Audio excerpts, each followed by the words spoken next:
Roberto foi vereador na Câmara de Rio Preto de 2001 a 2012. Nesse período, atuou tanto como base quanto oposição e teve de encontrar o equilíbrio entre política e interesse público. Nesta entrevista ao Resgatando a História, o ex-vereador fala também do trabalho realizado para impedir a privatização do sistema de tratamento de água e esgoto no município.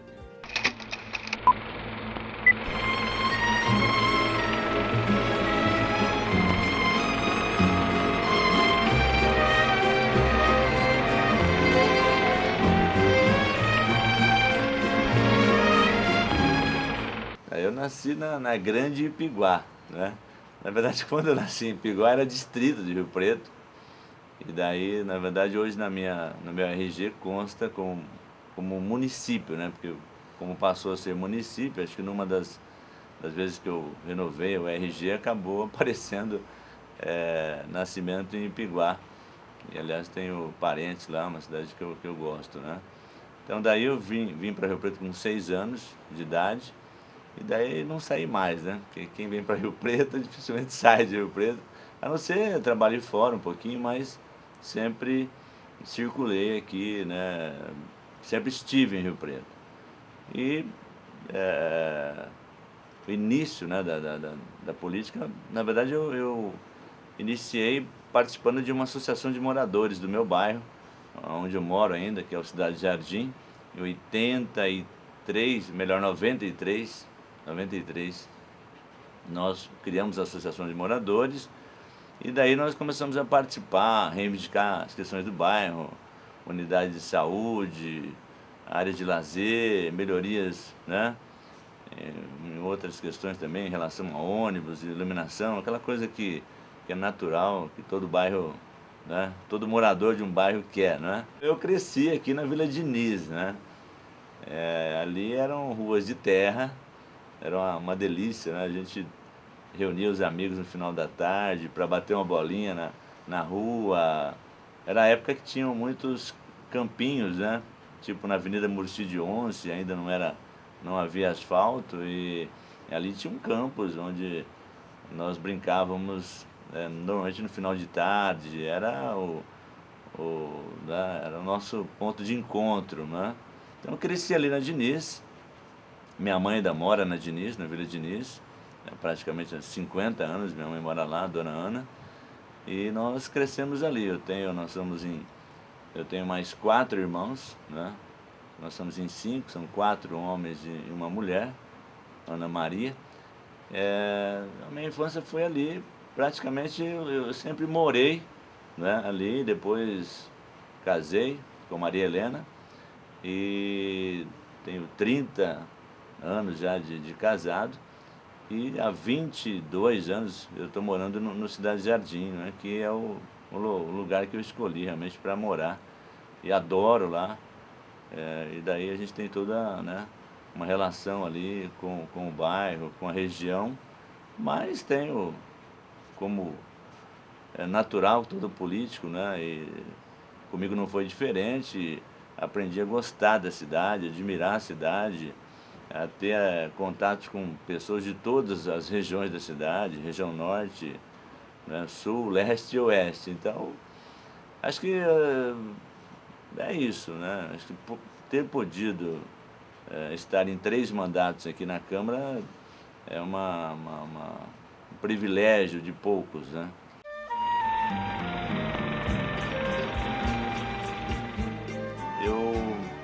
A gente começou a perceber que dava para fazer alguma coisa mais além do bairro. E na oportunidade nós ajudamos a criar a MIRP na época.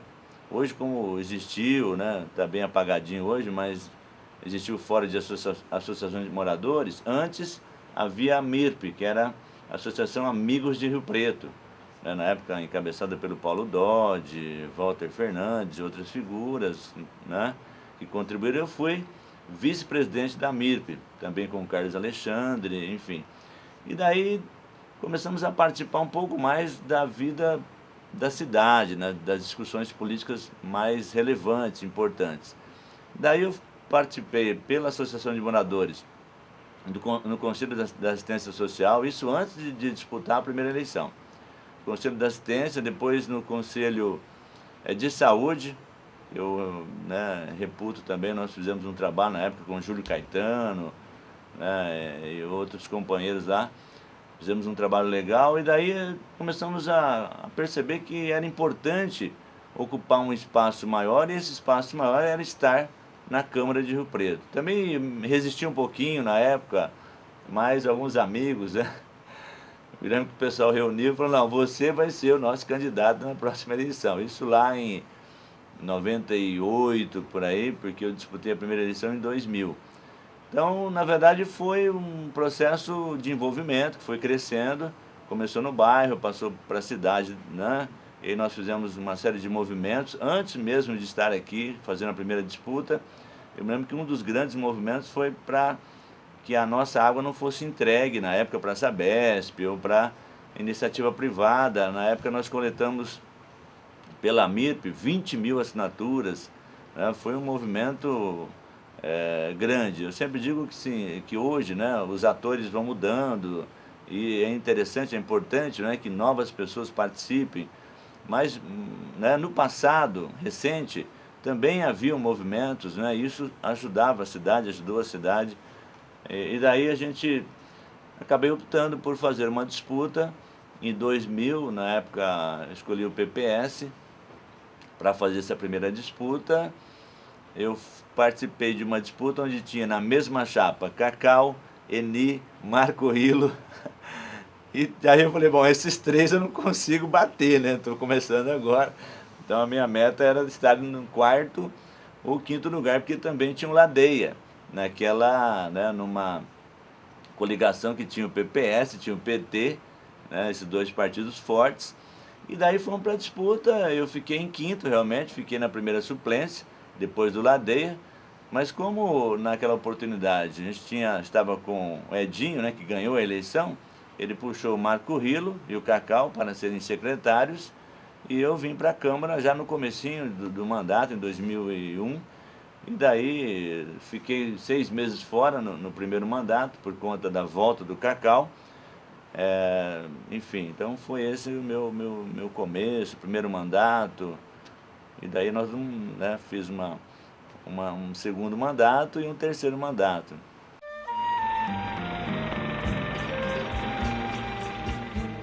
Apanhei um pouco, né? Normalmente você chega com muito gás, né? Muita vontade de querer mudar o mundo, de resolver todos os problemas do município, ajudar a resolver, e também com, assim, uma perspectiva de que a gente conseguisse, né, também dar um norte para a cidade, ajudar a mudar, porque existe sempre essa questão realmente de que o vereador, né, a gente avalia que as pessoas não conhecem o papel do vereador, não sabem exatamente qual que é a função do vereador.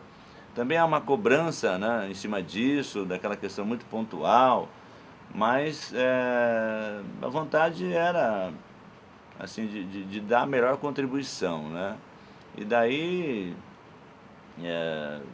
fomos apanhando e batendo, né? E aprendendo também, né? Acho que a gente sempre, eu entendo assim, quando a gente está disposto a fazer alguma coisa, mesmo que você não tenha conhecimento, a gente tem que buscar conhecimento. Então buscamos muitas vezes, né, buscamos conhecimento, parceiros. Eu acho que o trabalho tem que ser assim, né? Eu digo que um vereador é meio que um clínico geral, ele não domina os assuntos todos, né? Você tem educação, esporte, saúde, enfim, orçamento, tanta coisa para decidir. Eu digo que toda semana você tem um turbilhão de decisões, né? Projetos, ações, e tem que ter muita parceria, tem que ter, né? Acho que eu tive a felicidade de ter muitos parceiros, a população acompanhando. Sempre me preocupei muito em divulgar, em falar do trabalho, que as pessoas soubessem o que a gente está fazendo. Sempre foi uma grande dificuldade também, mas eu acho assim, que com o tempo, avaliando isso já no terceiro mandato, acho que houve um reconhecimento da população, né, pelas votações e, enfim, pela forma como nós sempre fizemos eleição, né, gastando muito pouco, com o envolvimento das pessoas. Acho que isso é o melhor de tudo, né? A gente também aproveitar o mandato, os processos de eleição que haviam, né, para poder também mostrar para a população como é que funciona essa máquina, né, como é que as pessoas chegam, né, e cada um chega de um jeito, uns bancados por grupos econômicos, outros de outras formas, gastando muito dinheiro, e a gente também mostrava, né, que era preciso que as pessoas se envolvessem para que nós tivéssemos um mandato independente para poder fazer a defesa que nós tínhamos que fazer de forma independente. Acho que o mandato independente ele tem uma contribuição gigantesca para a cidade, porque ele é independente, ele não precisa... Ele, né, os meus votos sempre foram por convicção, né, de uma forma muito tranquila, e lógico que muitas vezes a gente tinha dúvidas, né, mas íamos buscar justamente com os parceiros informações para poder votar melhor. Enfim, eu acho que nesse sentido, no começo apanhamos e tivemos dificuldade, assim, nos 3 mandatos, mas procuramos sempre as parcerias que nos ajudaram muito.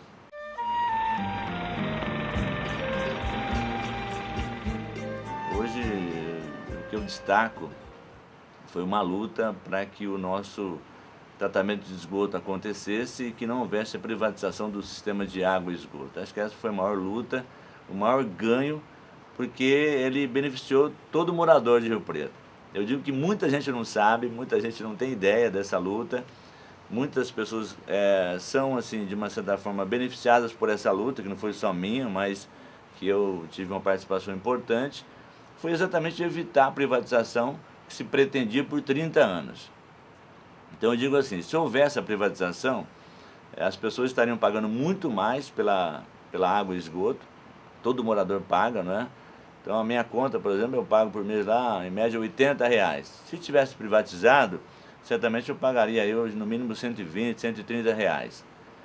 Então se nós colocarmos isso para 100 mil habitações em Rio Preto, né, unidades, 100 mil famílias, seria uma coisa por ano de 30 a 40 milhões a mais que a população pagaria por esse serviço.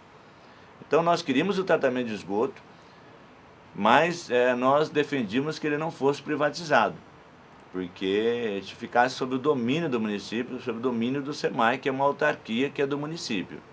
E daí foi uma luta muito grande. Nós não podíamos só dizer, olha, nós não queremos, nós tínhamos que provar que o outro modelo, que o modelo, né, de tratamento, que o município poderia fazer isso com recurso próprio e que isso podia dar certo. Daí saiu eu, numa comissão, eu, a Eni Fernandes e a Regina Chueire. Eu digo que na época nós fizemos um trio aí fantástico e fomos em mais de 10 cidades pesquisar onde tinha sido privatizado, onde não tinha sido privatizado, onde o modelo era de autarquia, como Araraquara, Jaboticabal, que tinha dado certo, Piracicaba. Então nós levantamos muita informação e daí nós vemos que foi crescendo. Um movimento que começou com a participação do Fórum de Associações de Moradores, na época presidido pelo Marcelo Henrique, e daí as pastorais, sindicatos, né, de trabalhadores, CUT na época entrou também, pastorais da igreja, Pastoral Fé e Política, depois Conselho de Pastores. No final o movimento cresceu demais, foi lindo, né? Foi muito sofrido, mas assim, no começo nós ficamos apavorados, não vai dar certo, porque o rolo era muito grande, né, que veio com a questão de precisa tratar o esgoto, ficar mais de 100 milhões, e a gente falou, nós vamos ser, né, massacrados por essa máquina que vinha muito forte. Nós começamos o movimento começou a crescer, e no final, né, o prefeito Edinho retirou o projeto e conseguimos que houvesse o financiamento, né? O governo conseguiu também dinheiro federal emprestado para fazer o tratamento. Hoje Rio Preto trata o esgoto, que era um problema dos maiores da cidade. E eu fui o ano passado na estação de tratamento de esgoto, é de arrepiar, é lindo. Você viu a água, né, o esgoto chegando, a água saindo limpinha, né, embaixo já ali da Peixe, ali próximo no Rio Preto. Isso é maravilhoso, um ganho fantástico. Então isso foi a maior conquista, né? Foram muitas, né? Eu posso citar também uma que eu tenho orgulho, que é a lei da fila dos bancos, a lei dos 15 minutos, que primeiro é um resgate, né? Um resgate de um serviço que era horrível, que maltratava muito, que ainda maltrata, mas que maltratava muitas pessoas, as pessoas ficavam 1h30, 2 horas na fila, e um dia um cidadão, o Reinaldo, que infelizmente faleceu, chegou a mim e falou: Pedro, não dá para fazer alguma coisa em relação a esses bancos?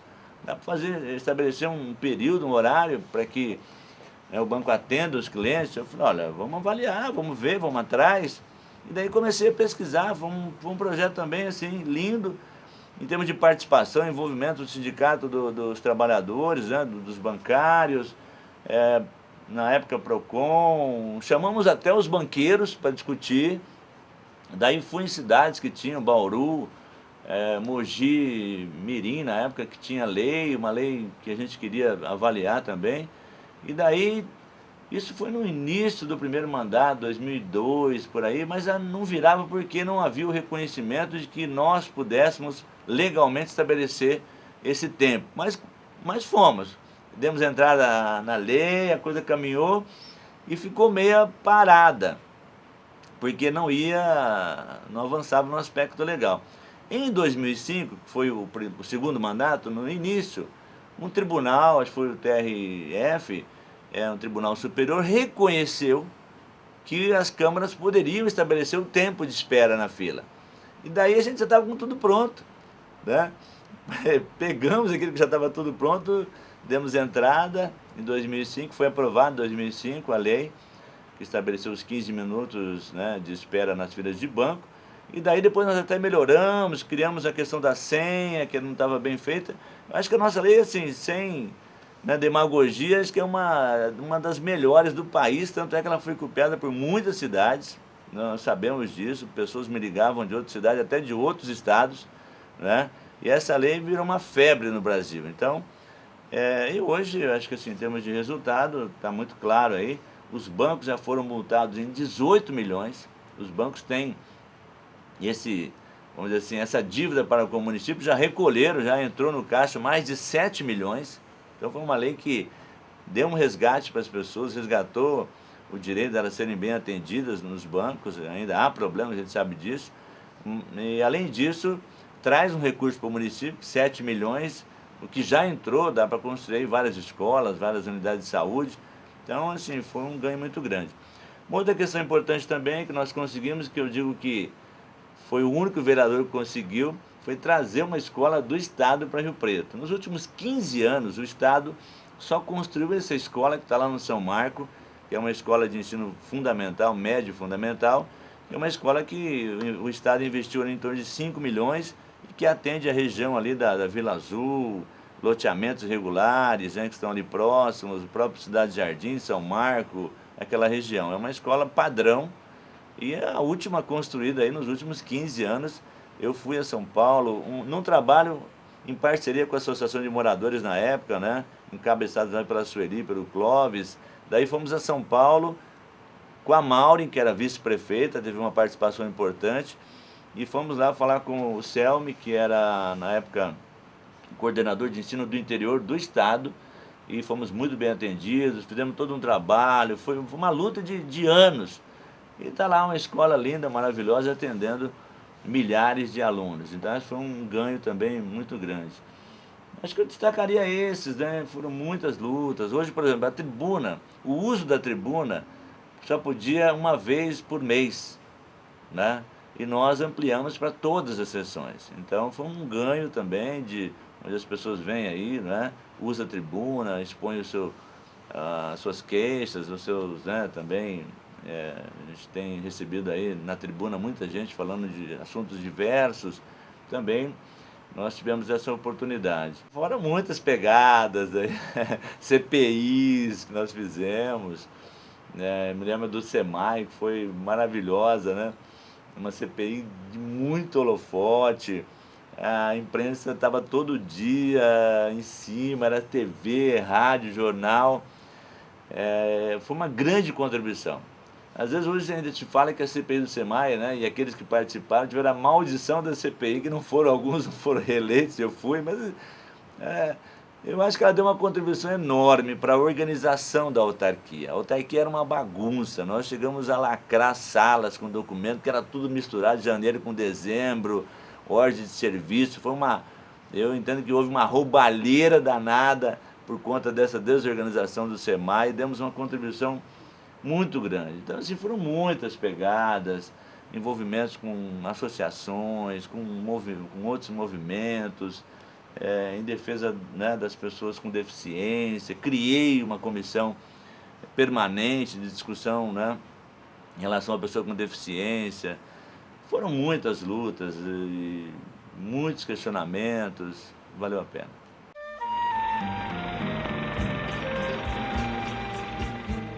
Ser situação, eu acho que é um desafio também, ser situação, uma situação responsável. Assim como oposição, nós tem que ser responsável, né? É difícil estar na situação, de forma responsável. Eu tinha embates com o governo, né? Porque o governo, normalmente, quando você está no governo, é do partido do prefeito, ele espera que você vote com ele em tudo, e eu não votava também, entendeu?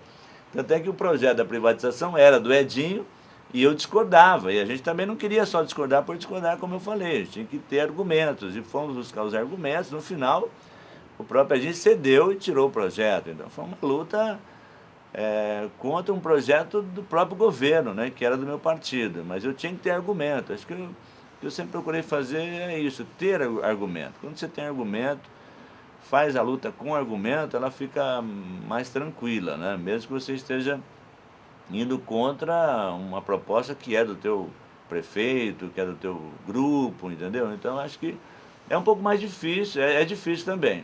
Assim como ser oposição é difícil, por conta de ter sempre atuamos em poucos anos na oposição, que é um problema sério também que eu acho, né?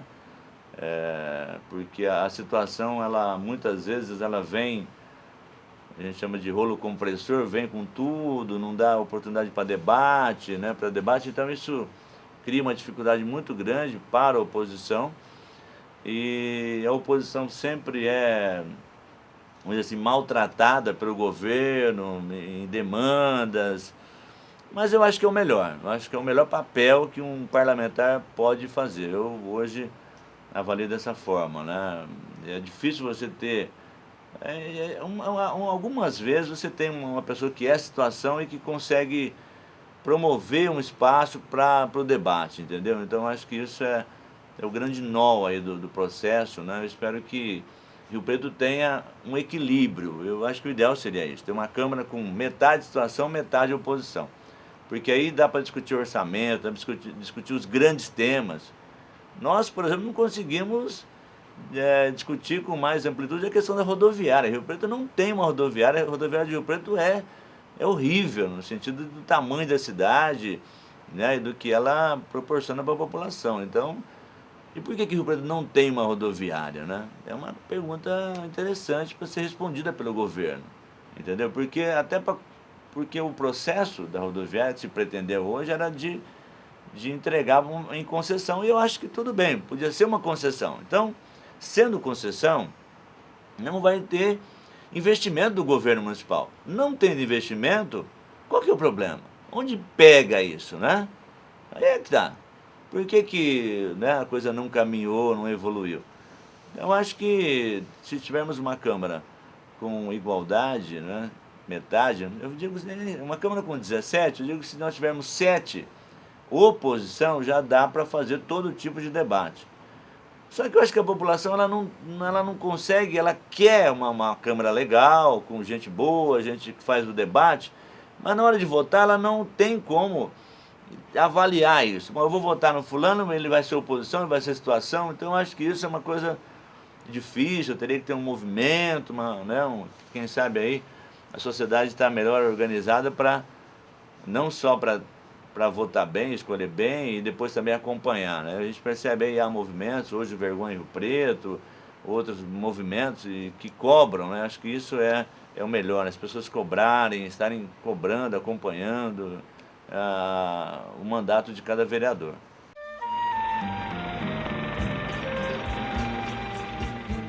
Eu acho que o mandato do vereador depende muito de quem está acompanhando o vereador, né? Então essa questão da população que o elegeu, dos grupos que o elegeram, deve acompanhar esse vereador, não só cobrar ele, mas ajudar ele também, porque não é fácil. muitas vezes ele precisa de ajuda, ele precisa de... Né? E eu entendo assim, que o perfil do vereador depende muito de quem está ao entorno dele. Quem o elegeu, né? Quem o acompanha, quem o orienta. Ele pode ir para um caminho, pode ir para outros caminhos, né? Depende, ele pode variar em termos até de comportamento. Mas eu acho que é assim, né? Acho que é uma coisa do ser humano. Quando você é cobrado, é acompanhado e tudo, é auxiliado também, né? Porque o vereador, muitas vezes eu achava que eu estava aqui dando murro e ponta de faca, né? Você falava, gritava, falava, acho que ninguém está me ouvindo. Então, às vezes a gente se sente um pouco, ainda mais na oposição, a gente se sente um pouco solitário, às vezes, mas será que está valendo a pena?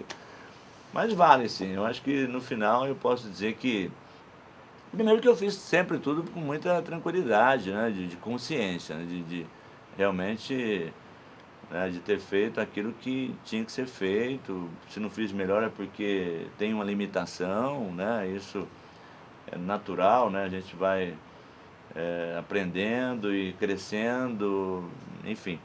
Mas eu acredito assim, que a população ela tem uma participação extremamente importante, as associações, movimentos, grupos organizados, no sentido de acompanhar mesmo, né? Como é que está,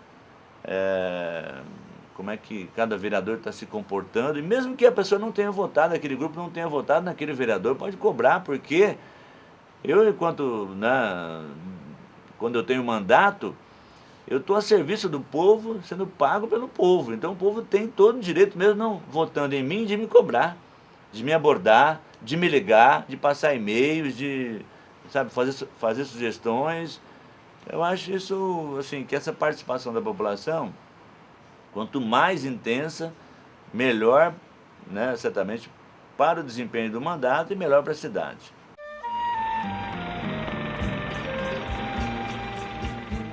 Olha, eu adoro Rio Preto, né? Não me vejo em outra cidade. Ah, Pedro, vou te dar uma casa, um condomínio fechado fora de Rio Preto, eu teria dificuldade de sair de Rio Preto. Então, é uma cidade assim que eu acho maravilhosa, um povo extremamente acolhedor.